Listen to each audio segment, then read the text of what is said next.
I finally broke free of my manipulative and cheating girlfriend, Part 2.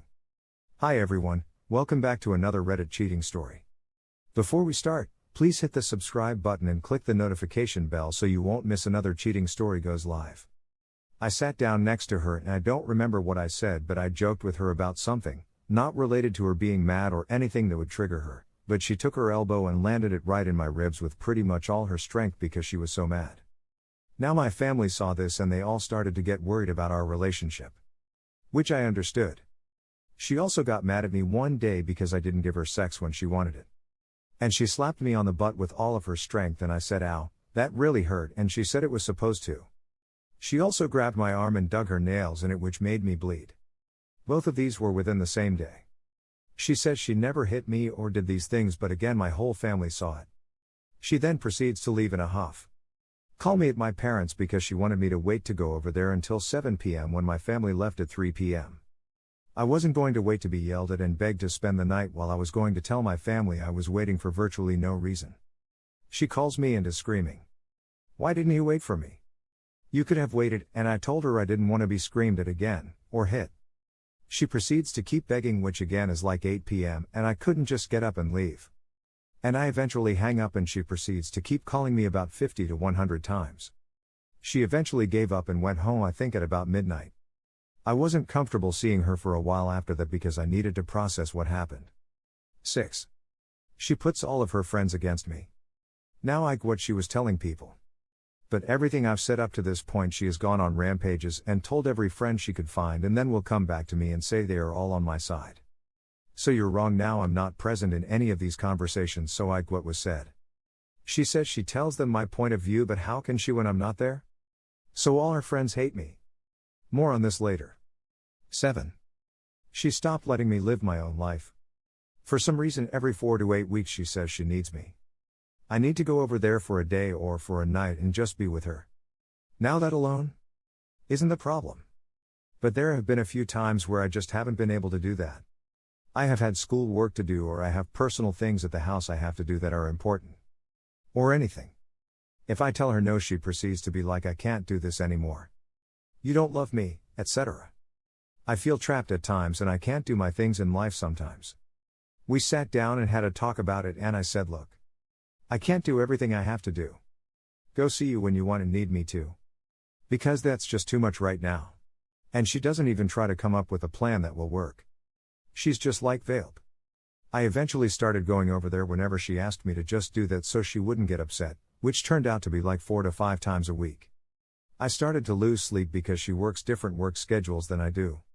So she could stay up late when I couldn't.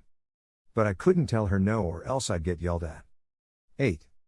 Valentine's Day. This was February of 2021 and it was of course Valentine's Day. Now I had told her already I wasn't financially stable and couldn't afford to take her out to eat. This wasn't because of bad spending habits. My job was taking everything I had and was continually cutting my hours. I was barely making enough to live. I was looking for another job but nothing had happened yet. I saved up enough to buy her what I could though. I bought her a stuffed animal and some flowers and candy. Which was all I had saved up. She then goes and posts on her Snapchat story, I see everyone going on a Valentine's Day date, must be nice, in front of me in the car and where everyone could see it. She knew my situation and knew what I was going through and still posted that regardless. If I wouldn't have done anything with her that day, then I would have understood. 9. She talks about me badly and insults me to all of her friends. One night while she was at work, she wanted me to mobile deposit a check for her because she was busy working, she couldn't do it. She handed me her check and her phone, and after she was done she was going to come by and pick it up.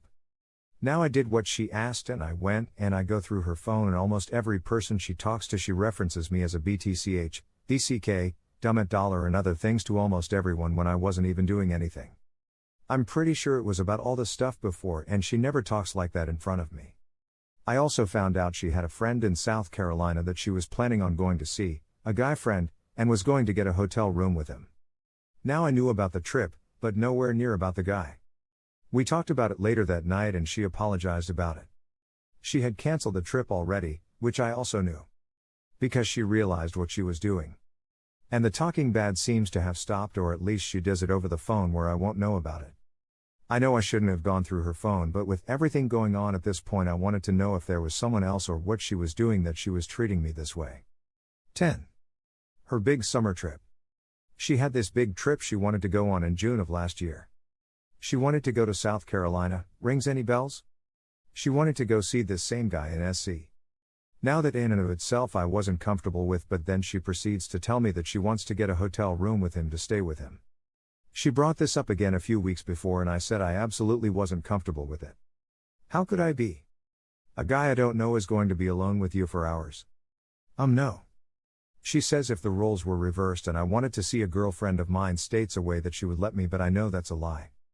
I told her outright I wasn't going to be in a relationship with her if she did this. After much arguing, she agreed to give it up because she didn't want to lose me, for about a month. She posts on her Snapchat story a month later. This guy's picture, thank you for being an awesome friend. Can't wait to see you in June. ! I called her immediately and asked her what that was about. Her response was, yeah, well, I'm thinking about it again. And that was it. 11. Sexual teasing. She would be cruel with the way she would treat sex. I have a very high sex drive and she has a very low sex drive. Sometimes I wished that when I would want sex she would give it to me even though she wasn't in the mood, but of course I would never force her or push her in any way. The problem was if I ever tried to turn her on, no idea if she's in the mood or not, and it just so happened to be not in the mood, she would freak out and say I was addicted to sex. Making it sound like every day I was doing this when it was maybe once to twice a week. Now on her end. She knows what turns me on and is incredibly attractive to me. She would tease me, turn me on, sometimes even do things completely but then stop halfway and just be like I'm not in the mood anymore. If this were to happen every once in a while or anything, I'd be completely fine with it. But no, she would do this. Every single day. Every time we hung out she would tease me and make promises and hype it up, and then when the time came she would shut it down and not do anything. Day after day. She then proceeded to start telling me and some friends how I'm just addicted to sex and would get upset when she would say no to sex. However, no, it was not the no I would get upset at. It was teasing until I'm about to explode, metaphorically, kinda lol. I talked to her multiple times about this and she refused to ever work on it. 12. The first breakup. So while I was struggling with all of this, she apparently had been talking to her family about breaking up with me. She had it set in her mind that I wasn't good enough even though I gave her everything. After everything she did, I kept coming back and I loved her more than anything. She came from multiple abusive relationships, and for her to go from being abused to acting like I'm not good enough for her. She invited me over to her house and from the first moment I knew where it was going. All my friends had told me to break up with her first, which partially did happen at the end of this first breakup. She then sits me down and says how she isn't happy with me and how my own life choices are essentially disappointing her and judging me for everything in my life. What I mean when I say this is that she didn't like the fact that I was staying with family to save money.